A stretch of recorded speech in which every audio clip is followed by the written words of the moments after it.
am joined by Holly and Suzannah from Revelry Events, and we're talking about being co-founders. So guys, tell us a little bit about how you came to be in business together. Sure. Okay, sure. Well, you started. Yeah, well, I started doing it when I was a teenager, really properly. I started getting work experience with, I knew I wanted to be a wedding planner. Don't know where that came from, but I started doing work experience through the summers when I was a teenager. And when I got to university, I just thought, you know what, I'm just going to start doing it and seeing what happens.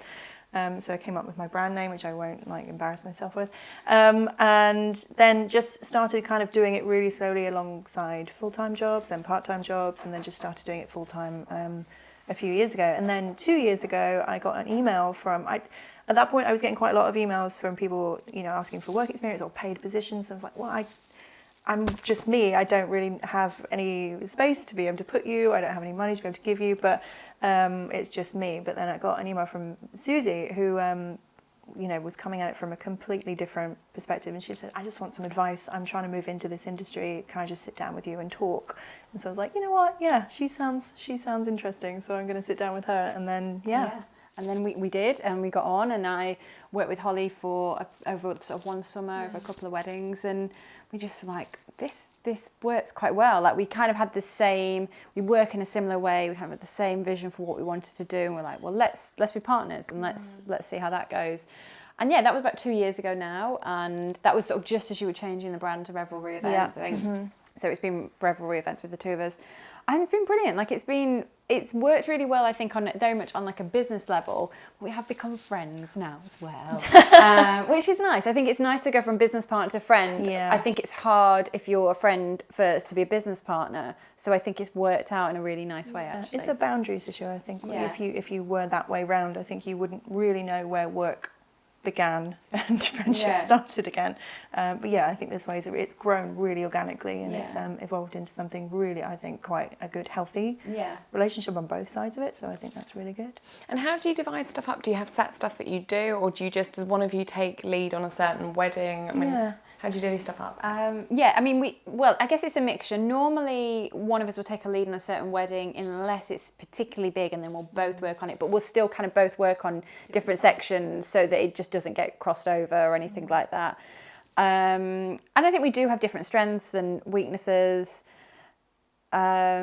But it just, I don't know, it just seems to work. Things just seem to naturally divide. I don't think we've ever really had a conversation about you do this and I'll do this. It just seems to have naturally fallen into place. That's true, yeah. I'm not really sure how there wasn't ever a conversation about, the kinds of things that we would both prefer to do. Although I think naturally I've kind of gone with more of the design stuff sometimes, but now you're kind of getting more of an interest in that. So it's nice to be able to kind of share those skills between each other. We're both learning from each other all the time, which is really great. We often say that when we're dealing with stuff, sometimes Susie's bad cop and I'm good cop, because Susie's not afraid to play hardball. But I'm like, oh no, let's be nice. I'm bad cop with me and Caroline. I'm always but I think bad that's cop quite jobs. good, because I always say Holly's much nicer than me.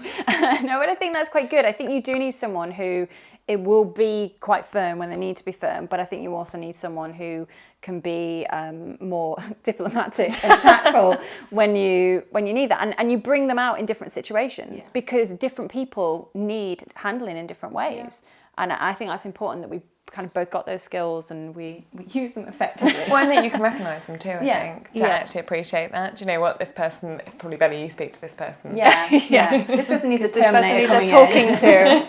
This person needs some hand holding. This person exactly. And I think that works, and that's just kind of natural with our personalities. So do you work in the same office? Do you have an office, or do you work from home? We mostly work from home, but we do work together. We normally work together at least once a week, I think, and then sometimes we have meetings on top of that.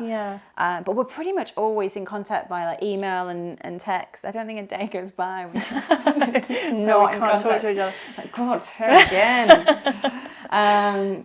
Yeah, it's nice. Sometimes because we both live in South East London, it's useful. We're not that far away from each other, but when we've got meetings in town, we've got a little central location that we can meet up in and just let's blitz some emails together, or the things that you really do need a face-to-face brainstorm about. It's nice to be able to do that. So, but most of the stuff can so easily be done remotely, which is perfect. It is, but I think it's nice to have someone to bounce ideas off, to chat to, just to kind of I think otherwise you're kind of working in the silo, and it becomes very insular, and I think you can then crave that network or crave other people's company. And there are lots of networks out there, but it's nice that we have each other. Yeah, I think sometimes there can be, I'm sure a lot of people watching will understand, there's a lot of doubting yourself that can come with working with yourself.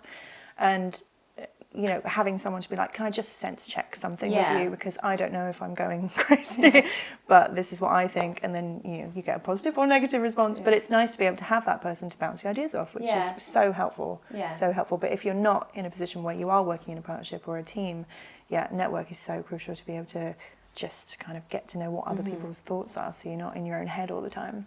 I was going to say, so obviously you worked on your own for a long time before Susie came So involved. I'm talking from experience. What other differences have you noticed going from being a solo entrepreneur to working in a partnership? I think ambition. I think, Susie's very, very, very ambitious, and I feel like if I had continued to do it on my own, I probably wouldn't have pushed myself to do a lot of the things that we are doing now. So there is a fear that grips you when you're working on your own, because you haven't got really anyone who really understands. You've got partners, you've got friends, you can kind of run stuff by them, but they're like, oh yeah, okay, that sounds really interesting. But there's no one who's really in the nitty-gritty of everything you're doing. So it's nice to be able to vent about stuff and not kind of just get really worried or scared about moving to the next level, because you can kind of always buoy each other up, and I think that's been so brilliant. So that's the difference that I've noticed. I feel like we've really gone really further than I thought that I would probably be able to do on my own, which is great.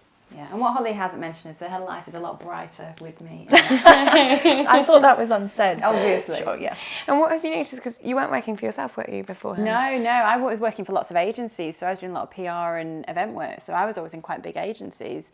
I don't think I've ever worked in an agency smaller than about 10 people, so I'm used to having to deal with lots of teams and lots of different opinions flying about. So actually what's really nice now is sort of working with Holly. It's all our ideas and it's what we think will work, and of course, like, if we want to kind of chat to other people and kind of get a sense of things, then we will do. But it's nice to feel like it's yours, like there's some sort of ownership there, whereas previously you're just trotting out more senior people's ideas or the brand's ideas, and you're just doing the work, and you might think it's not a good, or you might think there's ways to improve it, but not everyone's going to listen, and you just are there as a sort of a cog in the machine to do what needs to be done. So it's a different kind of approach, which I really like.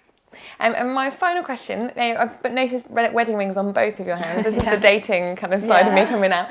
Did either of you get married while you've been working together, or were you married? I got married 2 months ago. Did you plan her wedding?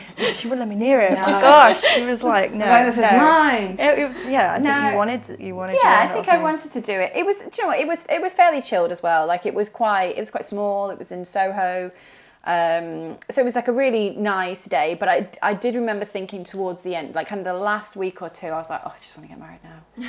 Because it's a different kind of approach. Even though you've planned everything, there's an element of stress when it's yours, and that's hard to get rid of because you just know that it's yours. So I was just like, I am ready to get married. I'm ready to do this and enjoy the day and then move on. So actually I don't miss planning my own wedding at all. Yeah. I like doing other people's, and I find that a lot less stressful than doing my own, because I think it's hard not to feel that. Were you just enjoying being a drunk guest? Really chilled out. Yeah, it was great. It was so bizarre because you so rarely get to attend a wedding where you're actually not working. So I was a little on edge, like going, oh, I should be doing something. I shouldn't be eating my dinner. I should be doing something. Yeah. I'm like, no, I'm good. No, I'm fine. It's refreshing. Oh, ladies, thank you so much for coming and joining us today on what is still one of the warmest days of the year. Yes. Thank you for having us. We really appreciate having you. Lovely. Thanks for having us. Thank you.